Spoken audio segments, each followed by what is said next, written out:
Dan juga ini sebetulnya masih ada lagi yang ingin bertanya tentang uang 75.000 UPK kepada Bapak Erasmus. Nggak apa, saya lempar lagi ya Pak ya. Tidak apa-apa, Bu Apel. Oke, iya iya. Tadi ini nih dari Julius Kaju. Ya, Katanya, selamat siang, saya Julius Kaju dari ND. Pertanyaannya, yang membedakan UPK dengan uang RI ini apa Pak kira-kira? Silahkan Pak, bisa dijawab. ya. Baik, terima kasih Bu Apel. Pak Julius yang kami hormati, jadi perbedaan antara uang rupiah dan sebetulnya sama-sama uang rupiah, tapi mungkin yang dimaksud itu cetakan baru 75.000 dengan uang pecahan 100.000, 50.000, 20.000 ke bawahnya. Ada apa perbedaannya? Jadi yang tadi sudah awal saya sudah menjelaskan bahwa kalau mau dilihat perbedaan, kalau dikatakan perbedaan, bisa ya juga. Perbedaannya adalah 75.000 itu diterbitkan dan dikeluarkan, dicetak, dikeluarkan sebagai alat pembayaran yang sah bertepatan dengan 75 tahun Negara Kesatuan kita, Republik Indonesia. Makanya berlaku secara alat pembayaran yang sah pada tanggal 18 Agustus 2020. Sama-sama merupakan uang rupiah. Sama-sama uang rupiah punya tujuan sebagai alat pembayaran yang sah. Namun mungkin yang bisa menjadi sedikit perbedaan secara perasaan dan juga dari perilaku adalah uang 75.000 ini dicetak dalam jumlah yang terbatas. Tidak seperti uang rupiah yang lain yang setiap hari dicetak. Jadi uang rupiah yang lain itu tiap hari dicetak.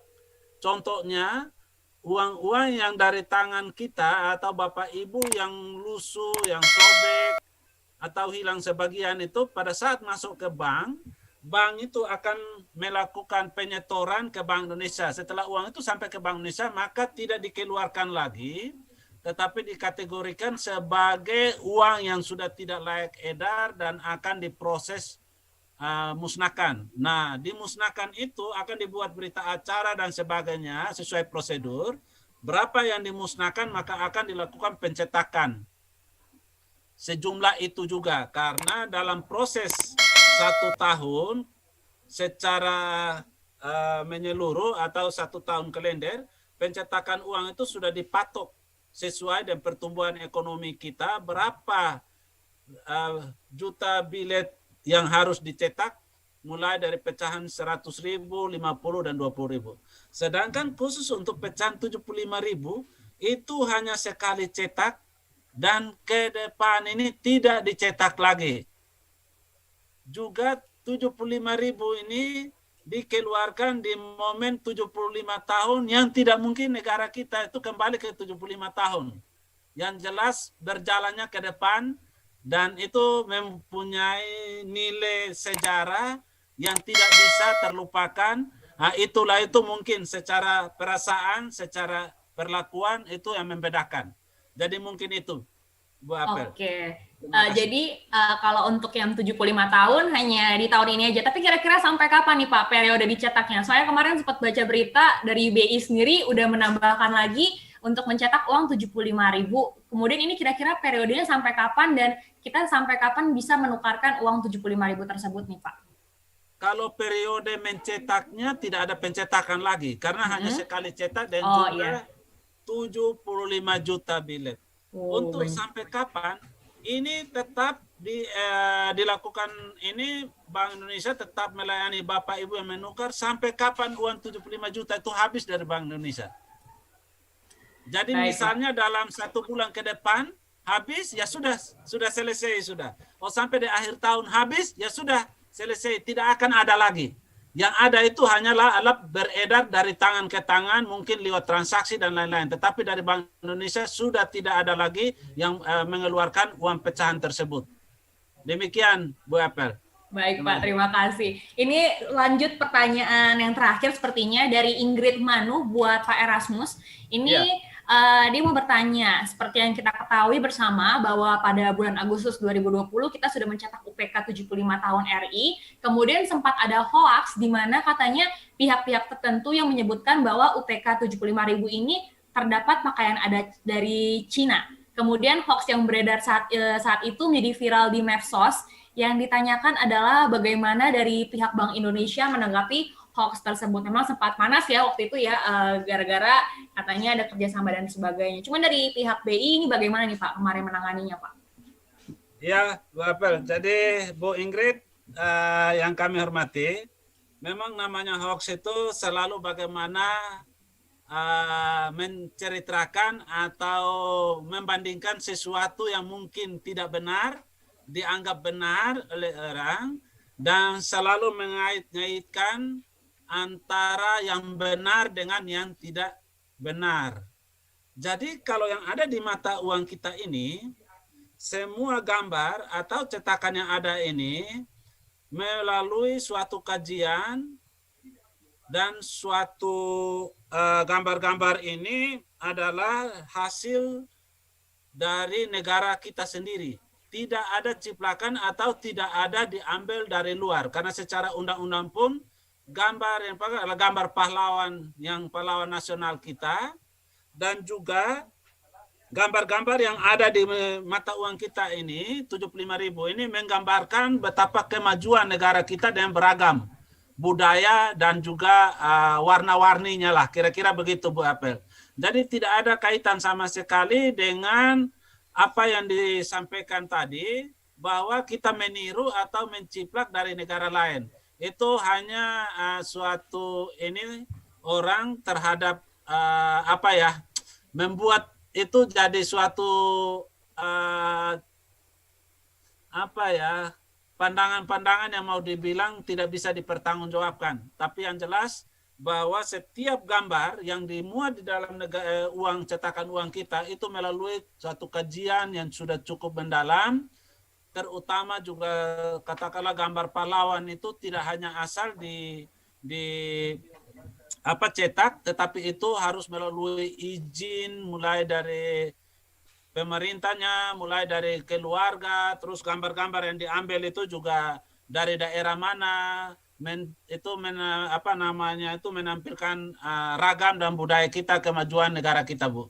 Jadi saya kira itu Bu Apel. Terima kasih. Ya, terima kasih Pak Erasmus. Itu menjadi pertanyaan terakhir, dan juga buat para peserta yang belum meregistrasi namanya, bisa langsung melakukan registrasi, nanti langsung dimasukkan saja ke dalam grup chat untuk mendapatkan nantinya ada sertifikat, kemudian bisa mendapatkan giveaway berupa pulsa tadi. Kemudian tadi yang bertanya dan juga pertanyaan sempat dijawab, seandainya satu orang yang bertanya 2 pertanyaan tetap dinilai 1. Terima kasih juga kepada Bapak Erasmus, kepada Bapak Dedi yang telah memberikan pemaparan pada sore hari ini. Sangat menyenangkan, saya sendiri juga mendapatkan banyak sekali pengetahuan. Jadi buat para peserta yang terkhususnya di Flores dan di Alor, ini mengenai UPK 75 tahun Republik Indonesia. Jadi yang belum mendapatkan atau belum menukarkan uang, segera ditukarkan. Kalau memang jauh, bisa langsung dikumpulkan dulu KTP-nya, kemudian dijadikan satu dan dikirim ke Bank Indonesia atau di bank-bank terdekat, agar kita semua bisa merayakan, membanggakan juga dari Indonesia telah 75 tahun merdeka, kemudian ini juga memperkokoh kedaulatan, bentuk penghargaan buat kita semua, dan juga bisa disimpan atau sebagai tanda mata karena 75 tahun Indonesia hanya terjadi satu kali dalam seumur hidup. Dalam sejarah bangsa. Iya, setuju Bapak. Dan juga buat para peserta, ini semoga bisa membedakan yang mana uang palsu dan juga yang uang asli, karena tadi dari Pak Erasmus juga telah menjelaskan yang namanya 3D, dilihat diraba di terawang, dan memang sangat berbeda dari uang rupiah yang lainnya. Kalau UPK 75 tahun ini dibentuk dari kertas durabel yang dimana sangat tahan lama dan dengan kualitas yang sangat bagus. Terima kasih Pak Erasmus untuk pemaparannya, dan juga dari OJK juga. Iya, dan dari OJK juga telah memberikan kita pengetahuan mengenai investasi yang legal dan ilegal, buat para peserta juga bisa lebih berhati-hati diteliti mengenai investasi, karena kalau memang bisa dibilang untuk pandemi seperti ini, investasi baik dari online sangat beredar di mana-mana. Kita harus lebih pintar-pintar untuk memilah. Tadi kalau kata Pak Deddy saya tangkap ada 2L, legal dan logis. Jadi memang apa yang kita dapatkan dan kita berikan dan kita kumpulkan harus seimbang, jangan terjadinya ketimpangan. Kemudian bisa dicek langsung di cek OJK, ada list daftar legal, investasi legal, dan juga bisa langsung dicek di Satuan Satgas Waspada Investasi, karena di tiap bulan ini katanya dimasukkan investasi-investasi ilegal mana yang paling terbaru. Dan itu dia pemaparan di sore hari ini. Terima kasih juga kepada Poskupang dan juga SKFM yang dari tadi telah merekam kita semua nih. Jadi katanya di Facebook juga ada live Facebook. Selamat sore semuanya. Semoga bisa ketemu di lain kesempatan, dan juga terima kasih pada Bank Indonesia dan juga OJK telah mempercayakan saya sebagai MC dan moderator di sore hari ini. Selamat beraktivitas dan tetap stay safe, ikuti aturan protokol COVID-19 dari pemerintah, menggunakan masker, hand sanitizer, mencuci tangan, dan juga menjaga jarak. Buat peserta yang belum meregistrasi, bisa langsung registrasi sekarang juga di grup chat, biar langsung bisa mendapatkan giveaway. Dan sekian, terima kasih buat semuanya. Terima kasih. Terima kasih. Terima kasih Pak Mus. Bang Deddy, terima kasih. Ya, terima kasih Bang Andre. Terima kasih. Terima kasih banyak ya. Terima kasih Pak Andre. Bisa ketemu lagi. Terima kasih, salam-salamnya setiap hari, setiap pagi. Didengerin ya ternyata ya buat OJK. Ya. Pokoknya begitu jam 7 itu langsung SKF. Nanti buat Pak Erasmus juga saya kirimin salam deh tiap pagi. Terima kasih. Jangan lupa untuk ini Bang Deddy di OJK. Jadi sekarang Iya, OJK selalu saya kirimin Pak. OJK